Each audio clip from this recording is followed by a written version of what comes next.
You've tuned into The Mountain Gardener with your host, Ken Lain. Gardening, it can be challenging, but with these simple insider tips, you'll reap huge rewards.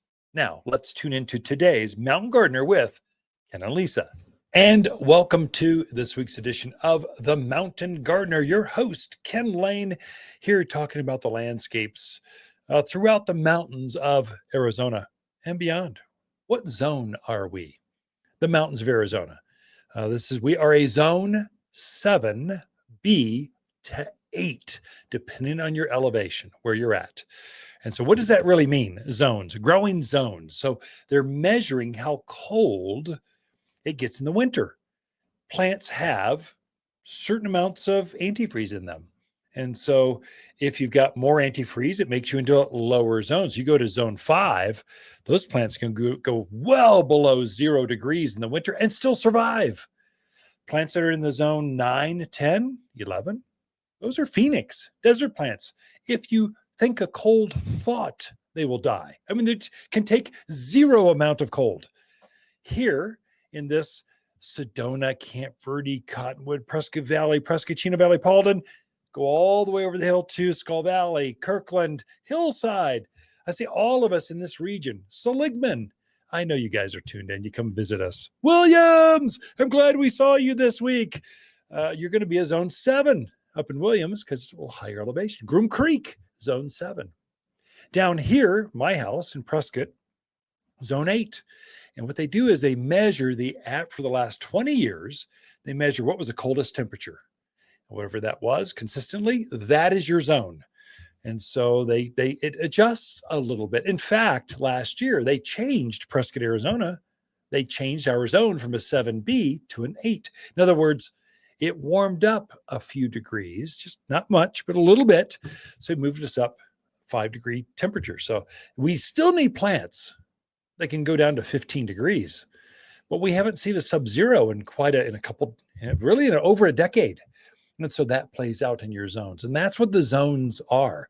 Now, if you've had plants that are damaged right now, they're sick, they're heat stressed, they're showing signs of problems, they're getting thin, wispy, they aren't as full as they were before. Those are all signs of stress. Probably from winter stress. Now it's kicking out. Now that the heat is here, it's going, okay, I was stressed out before. I was dehydrated. I was damaged. But now with it's 90 degrees out, I'm going to show it off. I'm going to make sure you see I'm not happy. And so they're dropping leaves or getting thin, wispy. Those are all signs you need to act now. Don't wait. It's important. They are on their way out. They're stressed out. If you leave a stressed out tree in the yard, they will die. And they're begging for problems. Like they put out, there's some hormones that happen with plants as they get stressed out. They go, hey, I'm sick over here. Finish easy meal. All you spider mites, all you aphids, all you gophers, grubs, bark beetle, come over here. Finish me off. You won't have to struggle very much. Eat me. And so it's kind of serious. You really want to get these things turned around quickly. And so I would say the other one is if they get stressed, you're seeing a lot of mildew right now. So powdery mildew, this white coating, it's kind of pretty actually, only it suffocates the plant so it can't see any sunlight. So it just literally starves to death as this bacteria just eats the living tissue out of this plant. It is not good. You really want to get on this stuff. And when it's warm, things react quickly. So you should feel the pressure. You don't want to wait till next weekend. And I'll be back from my cruise to Alaska in 10 days. I'll just deal with it then. Don't do that. Everything grows really fast right now. You want to come in like today. Let's get on. Let's finish it this weekend. You want to get on that because it will compound quickly. And it's the heat that's doing that. Now, when the monsoons come, now we're transitioning here. The heat is a real benefit to us here in the Southwest. It's what draws in all the moisture. So that heat cone, heat island effect just creates these environments where these clouds just start coming in and it starts to rain. We don't want rain like Texas and New Mexico have seen, but we do want some moisture and we're going to get it. We just don't know how much. If you know that's going to happen, take advantage of it. If you've got stressed out plants, There's one thing, I had a couple plants that got, I'm a gardener. I thought I had it going on. It was warmer than usual and drier this last few months. And so it damaged two plants. And so I've cut back my Atlas cedar, gave it a trim, gave it a haircut. And you know what? It darn well killed one of my olive trees. I get this beautiful decorative olive. It's in a container. It's cute as can be. It's in a tree form, little tiny cute. It's a little bit about the size of a beach ball. And then underneath it, it's got these beautiful flowers that would overflow in a beautiful cobalt red container. It's gorgeous. It screams Mediterranean. Look at me, relax and watch a sunset here. It got burned back. So here's a couple things I did for my plants. One, in the yard, it's in the ground.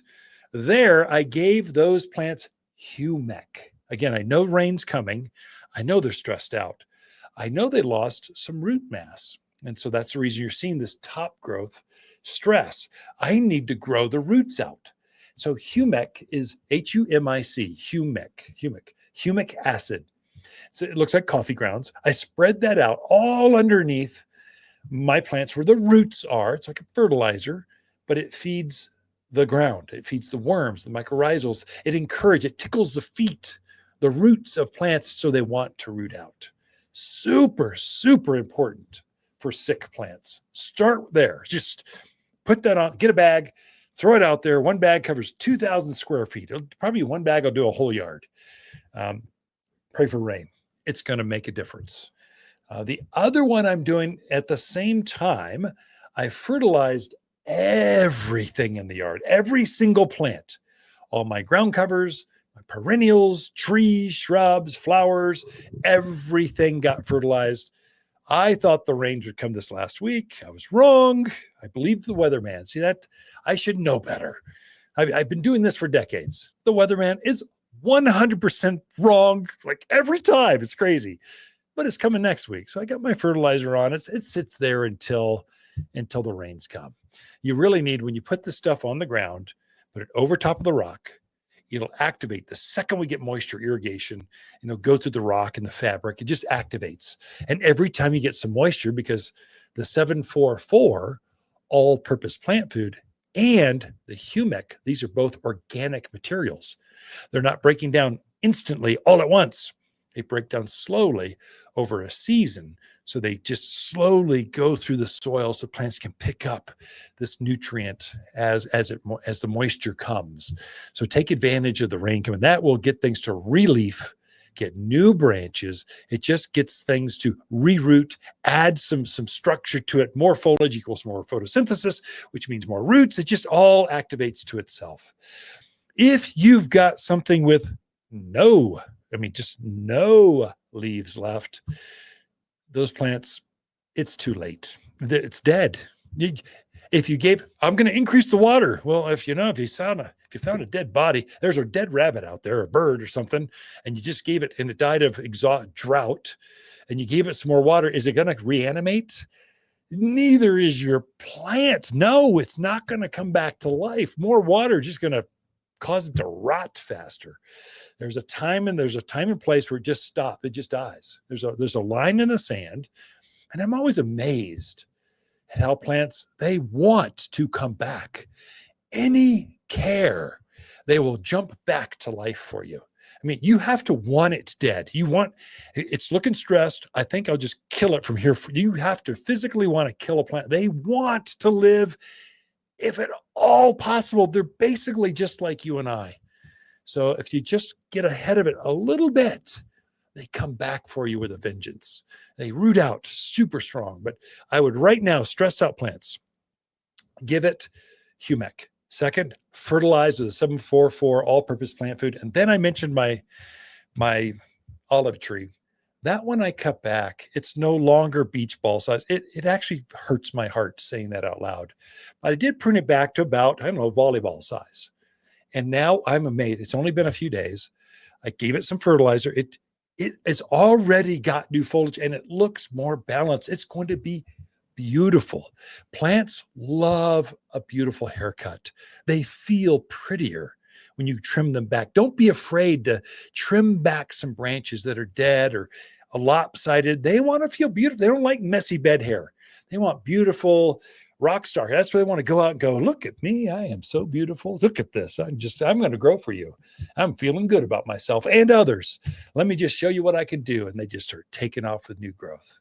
We got Lisa Waters Lane coming in with your garden questions. What are others talking about? Wondering why the grass is always greener on the other side? Well, it's probably because your neighbor used the all-purpose fertilizer from Waters Garden Center. Monsoon is right around the corner, and it's the perfect time to feed your plants. Waters all-purpose fertilizer is the only organic made especially for Arizona mountain soils. Don't buy a bunch of different fertilizer for your flowers, veggies, trees, or grass. This one does it all. The plants on your side will be happier, healthier, well, greener. Safe, natural, organic. Waters Garden Center in Prescott. For a more fruitful garden, increased success in the landscape that just feels better, then tune in daily to the Mountain Gardener podcast. Subscribe through your favorite podcast streamer or visit watersgardencenter.com. Better yet, visit me directly right here at Waters Garden Center. Thanks for tuning in.